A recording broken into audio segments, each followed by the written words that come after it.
নমস্কার, আমি অ্যাস্ট্রোলজার কৃষ্ণপ্রসাদ প্রধান আপনাদের প্রত্যেককে আপনাদেরই চ্যানেল ইন্ডিয়ান অ্যাস্ট্রোলজিতে ওয়েলকাম জানাই। আশা করি সকলেই ভালো আছেন। আজকে আলোচনা করব কন্যা রাশির জাতক জাতিকাদের 2024 সালের এপ্রিল, মে এবং জুন মাস কেমন যাবে সম্পূর্ণ বিস্তারিত আলোচনা করব। তাই কন্যা রাশি যারা তারা তো দেখবেনই, কন্যা লগ্ন যারা তারাও দেখবেন, এবং রাশি লগ্ন যাদের কন্যা তারা অবশ্যই ভিডিওটি স্কিপ না করে সম্পূর্ণ মনোযোগ সহকারে দেখতে থাকুন। কারণ শুধু দেখলে হবে না, বুঝতেও হবে, এবং সবশেষে জানাবো কি করণীয়, কি করলে আপনারা এই 3 মাস আরো ভালো থাকতে পারবেন। তাই সর্বপ্রথমে দেখে নেব এপ্রিল মাসের শুরুতে গ্রহের গোচর অবস্থান। আপনারা এখানে দেখতে পাচ্ছেন রাশিতেই বসে রয়েছেন কেতু, ষষ্ঠ ভাব অর্থাৎ কুম্ভ রাশিতে রয়েছেন শনি এবং মঙ্গল, সপ্তম ভাব অর্থাৎ মীন রাশিতে বসে রয়েছেন রবি, শুক্র, রাহু, অষ্টম ভাব অর্থাৎ মেষ রাশিতে রয়েছেন বৃহস্পতির সাথে বুধ। এটা গ্রহের গোচরের উপরে সম্পূর্ণ রাশি ভিত্তিক আলোচনা, কারণ আপনার জন্মছকে কি রয়েছে, কোন প্ল্যানেটের দশা চলছে তা কিন্তু আমি জানি না। এটা ওভারঅল একটা প্রেডিকশন। তাই সর্বপ্রথমে দেখবো স্বাস্থ্য কেমন যাবে। স্বাস্থ্য আমরা মূলত বিচার করে থাকি রাশিপতি থেকে। রাশিপতি বসে রয়েছেন অষ্টম ভাবের উপরে, অর্থাৎ আপনার রাশিপতি বুধ তিনি অষ্টম ভাবের উপরে বসে রয়েছেন। জন্ম রাশি চক্রে ষষ্ঠ ভাব, অষ্টম ভাব এবং দ্বাদশ ভাবকে আমরা কিন্তু শুভ মনে করি না। তাই বুধ অষ্টম স্থানে রয়েছেন, অশুভ স্থানে রয়েছেন। কতদিন পর্যন্ত থাকবেন? 10 এপ্রিল পর্যন্ত বুধ কিন্তু মেষ রাশিতে থাকবেন, অর্থাৎ অষ্টম ভাবের উপরে থাকবেন। তাই এপ্রিল মাসের শুরুতে 10 তারিখ পর্যন্ত আপনাদেরকে কিন্তু সাবধান থাকতে হবে। আপনাদের ভাইরাল ইনফেকশন হতে পারে, স্কিন রিলেটেড প্রবলেম হতে পারে, দাঁতের সমস্যা হতে পারে, এই ধরনের সমস্যায় কিন্তু আপনারা ভুগতে পারেন। কিন্তু 10ই এপ্রিলের পর বুধ কিন্তু সপ্তম ভাবে গমন করবেন, কারণ বুধ বক্রী হয়ে তিনি মীন রাশিতে যাবেন এবং রাশির উপরে সপ্তম দৃষ্টি থাকবে। যেহেতু রাশিপতির দৃষ্টি রাশির উপরে থাকছে, তাই 10 এপ্রিলের পরে কিছুটা হলেও শরীর স্বাস্থ্যের উন্নতি ঘটবে। কিন্তু সপ্তম ভাবের উপরেও বুধ কিন্তু শুভ থাকছেন না, কারণ সপ্তম ভাব অর্থাৎ মীন রাশিতে বুধ কিন্তু নিচস্থ এবং রাহুর সাথে বসে থাকবেন। ডিসিশন নেওয়ার ক্ষেত্রে আপনাদের প্রবলেম হবে। বুধ কিন্তু 10ই মে আবার অষ্টম ভাবের উপরে গমন করবেন। কতদিন পর্যন্ত থাকবেন?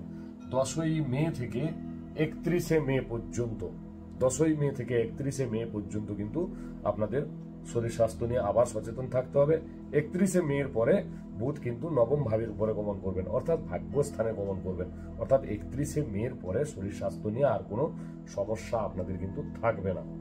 এবারে দেখবো শিক্ষা আমরা মূলত বিচার করে থাকি পঞ্চম ভাব থেকে। এখানে পঞ্চমপতি হচ্ছেন শনি, তিনি বসে রয়েছেন ষষ্ঠ ভাবের উপরে, স্বক্ষেত্রে বসে রয়েছেন, নিজ গৃহে বসে রয়েছেন। তাহলে ষষ্ঠ ভাব অর্থাৎ উপচয় স্থান, উপচয় স্থানে অশুভ গ্রহ শুভ ফল দিয়ে থাকেন।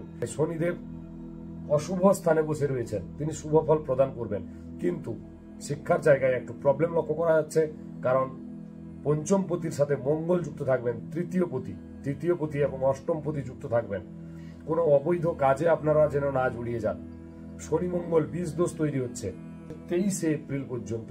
23শে এপ্রিলের পরে মঙ্গল কিন্তু সপ্তম ভাবের উপরে চলে যাবেন, অর্থাৎ 23শে এপ্রিলের আগে শিক্ষার জায়গায় আপনাদের বিভিন্ন রকম সমস্যা হবে। 23শে এপ্রিলের পর শিক্ষার জায়গাটা মোটামুটি ভালো লক্ষ্য করা যাচ্ছে। এবং দেবগুরু বৃহস্পতি তিনি নবম ভাবে গমন করবেন 1লা মে, অর্থাৎ 1লা মের পরে আপনার পঞ্চম ভাবের উপরে দেবগুরু বৃহস্পতির নবম দৃষ্টি থাকবে। এর ফলে শিক্ষার জায়গায় আপনাদের মে মাসের পরে আরো ভালো হবে। ওভারঅল যেটা দেখা যাচ্ছে শিক্ষার জায়গায় আপনাদের মোটামুটি ভালো থাকবে 23শে এপ্রিলের পর থেকে। এবার দেখবো প্রেমজ রিলেশনও কিন্তু আমরা বিচার করে থাকি পঞ্চম ভাব থেকে। তাহলে পঞ্চমপতি শনি তিনি ষষ্ঠ ভাবের উপরে বসে রয়েছেন, মঙ্গলের সাথে বসে রয়েছেন। আপনি যার সাথে রিলেশনে রয়েছেন উনার মধ্যে প্রচুর জেদ লক্ষ্য করতে পারবেন, কারণ শনি মঙ্গল বীজ দোষ তৈরি হচ্ছে। এবং যেহেতু পঞ্চম পতির সাথে মঙ্গল রয়েছেন, মঙ্গল জন্মরাশি চক্রে অশুভ অবস্থানে থাকলে ছোটখাটো কথায় ঝগড়া, অশান্তি এগুলো কিন্তু হওয়ার সম্ভাবনা থাকছে, কারণ পঞ্চম পতির সাথে যেহেতু মঙ্গল যুক্ত থাকছেন ষষ্ঠ ভাবের উপরে 23শে এপ্রিল পর্যন্ত। 23শে এপ্রিলের পরে মঙ্গল সপ্তম ভাবে চলে যাবে। পঞ্চমপতি শনি তিনি ষষ্ঠ ভাবের উপরে থাকবেন, স্বক্ষেত্রস্থ অবস্থায় থাকবেন। এবং দেবগুরু বৃহস্পতি 1লা মের পরে আপনার পঞ্চম ভাবের উপরে দৃষ্টি থাকছে। যাদের প্রেমজ রিলেশনের মধ্যে বিভিন্ন রকম ঝগড়াঝাটি, অশান্তি চলছিল, দেবগুরু বৃহস্পতি যখনই পঞ্চম ভাবের উপরে দৃষ্টি দেবেন, প্রেমজ রিলেশনের জায়গাটা আপনাদের ঠিক হবে। এবং যাদের রিলেশন নেই তাদেরও কিন্তু রিলেশন আসার সম্ভাবনা থাকছে। এবারে দেখবো বিবাহিত জীবন আমরা বিচার করে থাকি সপ্তম ভাব থেকে। সপ্তমপতি দেবগুরু বৃহস্পতি তিনি কিন্তু অষ্টম ভাবের উপরে বসে রয়েছেন। গত 1 বছর ধরে আপনার পার্টনারের শরীর স্বাস্থ্য নিয়ে, হেলথ নিয়ে যে প্রবলেম ছিল, সেই প্রবলেম থেকে কিন্তু আপনারা এবারে মুক্তি পাবেন। কারণ দেবগুরু বৃহস্পতি নবম ভাবের উপরে গমন করছেন, ভাগ্যস্থানে গমন করছেন, এবং সপ্তম ভাবের উপরে রবি, শুক্র এবং রাহু বসে রয়েছেন। এবং 23শে এপ্রিলের পরে মঙ্গল কিন্তু সপ্তম ভাবে গমন করছেন। যেহেতু মঙ্গল সপ্তম ভাবে গমন করছেন, রাহুর সাথে যুক্ত হবেন, অঙ্গারক দোষ তৈরি হবে। মঙ্গল যদি জন্মছকে অশুভ অবস্থানে থাকেন, তাহলে আপনার পার্টনারের কাছে আপনাকে বশ্যতা স্বীকার করতে হবে, উনার কথা মতো আপনাকে চলতে হবে। উনার মধ্যে থাকবে জেদ, রাগ, যেটা বলবেন সেটা আপনাকে মানতে হবে, না হলে কিন্তু গন্ডগোল, অশান্তি হওয়ার সম্ভাবনা থাকছে। কিন্তু মঙ্গল 1 জুন মেষ রাশিতে চলে যাচ্ছেন। 1 জুনের পর থেকে বিবাহিত জীবনে কোন রকম কোনো সমস্যা আপনাদের থাকছে না। এদিকে আপনার সপ্তমপতি দেবগুরু বৃহস্পতি তিনিও কিন্তু নবম ভাবে মে মাসের 1 তারিখে চলে যাচ্ছেন। অর্থাৎ এতদিন ধরে বিবাহিত জীবনে যে সমস্যা হয়েছিল, যে সমস্যা চলছিল, সেই সমস্যা থেকে আপনারা বেরিয়ে আসতে পারবেন। এবারে দেখবো ভাগ্য, ক্যারিয়ার এবং ব্যবসা। ভাগ্যপতি শুক্র তিনি বসে রয়েছেন সপ্তম ভাবের উপরে, উচ্চস্থ অবস্থায় বসে রয়েছেন, তুঙ্গ ক্ষেত্রে বসে রয়েছেন। যারা গাড়ি কিনবেন ভাবছেন, কোন শৌখিন প্রোডাক্ট কিনবেন ভাবছেন, ফ্রিজ, এসি, টিভি, মোবাইল ক্রয় করবেন ভাবছেন, অবশ্যই ক্রয় করুন। ভাগ্য আপনাদের কিন্তু পূর্ণরূপে সহায় হবে। কতদিন পর্যন্ত? শুক্র এখানে দেখুন 24শে এপ্রিল পর্যন্ত শুক্র কিন্তু সপ্তম ভাবের উপরে থাকছেন, এবং শুক্র অষ্টম ভাবে গমন করছেন 24শে এপ্রিলের পর থেকে। 24শে এপ্রিল থেকে 19শে মে, 24শে এপ্রিল থেকে 19শে মে পর্যন্ত ভাগ্যপতি অষ্টম স্থানে থাকছেন। তাই কোন রকম কোনো বড় ধরনের ইনভেস্টমেন্ট, কোন শেয়ার মার্কেট, স্টক মার্কেট, যে সমস্ত কাজে ভাগ্যের প্রয়োজন হয়, সেই সমস্ত কাজ থেকে আপনারা বিরত থাকুন। ভাগ্য আপনাদের পূর্ণরূপে সহায় হবে কবে থেকে? 19শে মের পর থেকে। কারণ 19শে মের পরে ভাগ্যপতি ভাগ্যস্থানে যাবেন।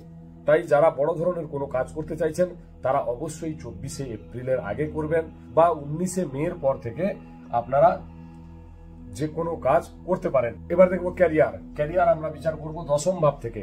দশমপতি বুধ তিনি অষ্টম ভাবের উপরে রয়েছেন। বুধের অবস্থান কিন্তু খুব একটা ভালো নেই। বুধ অষ্টম ভাবের উপরে রয়েছেন, তারপরে তিনি বক্রী হয়ে সপ্তম ভাবের উপরে যাবেন, সেখানে রাহুর সাথে যুক্ত হবেন। 10ই মে পর্যন্ত কিন্তু তিনি সপ্তম ভাবের উপরে থাকবেন নিচস্থ ক্ষেত্রে, অর্থাৎ বুধ মীন রাশিতে নিচস্থ হয়ে যান, সেখানে রাহুও বসে রয়েছেন। তাই ডিসিশনের প্রবলেম হবে। আপনি যত ভালোভাবে কর্ম করলেও কোনো না কোনো কারণে আপনার বস কিন্তু আপনার উপরে অসন্তুষ্ট থাকবেন। কারণ কি? বুধের অবস্থান কিন্তু ভালো নয়। বুধ কিন্তু আবার 10ই মে থেকে 31শে মে পর্যন্ত কিন্তু মেষ রাশিতে থাকছেন, আবার অষ্টম ভাবের উপরে থাকছেন। কিন্তু 31শে মের পরে বুধ নবম ভাবে গমন করবেন, অর্থাৎ ভাগ্যস্থানে গমন করবেন। দশমপতি ভাগ্যস্থানে 31শে মের পর থেকে আপনাদের কর্মের জায়গায় ভালো হবে। আপনাদের কর্মের জায়গায় মান সম্মান, যশ, খ্যাতি, প্রতিপত্তি বৃদ্ধি পাবে। ওভারঅল যেটা দেখা যাচ্ছে, কর্মের জায়গায় 31শে মের আগে পর্যন্ত আপনাদের কিছু না কিছু সমস্যা থাকবেই। এবার দেখবো ব্যবসা। ব্যবসা আমরা মূলত বিচার করে থাকি সপ্তম ভাব থেকে। সপ্তমপতি দেবগুরু বৃহস্পতি তিনি অষ্টম ভাবের উপরে রয়েছেন। তিনি 1 মে নবম ভাবের উপরে গমন করবেন, অর্থাৎ সপ্তমপতি ভাগ্যস্থানে যাবেন। আপনাদের ডেইলি ইনকাম বৃদ্ধি পাবে, এবং নবম ভাব থেকে তিনি দৃষ্টি দেবেন রাশির উপরে, তৃতীয় ভাবে এবং পঞ্চম ভাবে। যেহেতু তৃতীয় ভাবে দৃষ্টি থাকছে, তাই সেলসম্যান জাতীয় কর্ম যারা করেন, যারা ট্যুর অ্যান্ড ট্রাভেলস এর কাজ করেন, তাদের ক্ষেত্রে কিন্তু ভালো ফল আপনারা পাবেন। সপ্তমপতি দেবগুরু বৃহস্পতির অবস্থান শুভ হলেও সপ্তম ভাবের উপরে কিন্তু রাহু বসে রয়েছেন। তাই আপনি যদি পার্টনারশিপ ব্যবসা করেন, তাহলে সচেতন থাকবেন, পার্টনারের কথায় কান দেবেন না, এবং কাউকে অন্ধবিশ্বাস করবেন না। এতে আপনার কিন্তু ক্ষতি হতে পারে। কি করবেন, কি করলে ভালো থাকবেন? বুধের বীজ মন্ত্র জপ করুন, মঙ্গলের বীজ মন্ত্র জপ করুন, গণেশজির পুজো করুন, প্রত্যহ হনুমান চালিসা পাঠ করুন। আজকে এই পর্যন্ত। যদি ভালো লাগে লাইক, কমেন্ট, শেয়ার অবশ্যই করবেন, এবং চ্যানেলটিকে সাবস্ক্রাইব করুন, যাতে নেক্সট ভিডিও ছাড়ার সাথে সাথে সবার আগেই নোটিফিকেশনটি আপনার মোবাইলে চলে আসে। সবাই ভালো থাকবেন, সুস্থ থাকবেন। নমস্কার।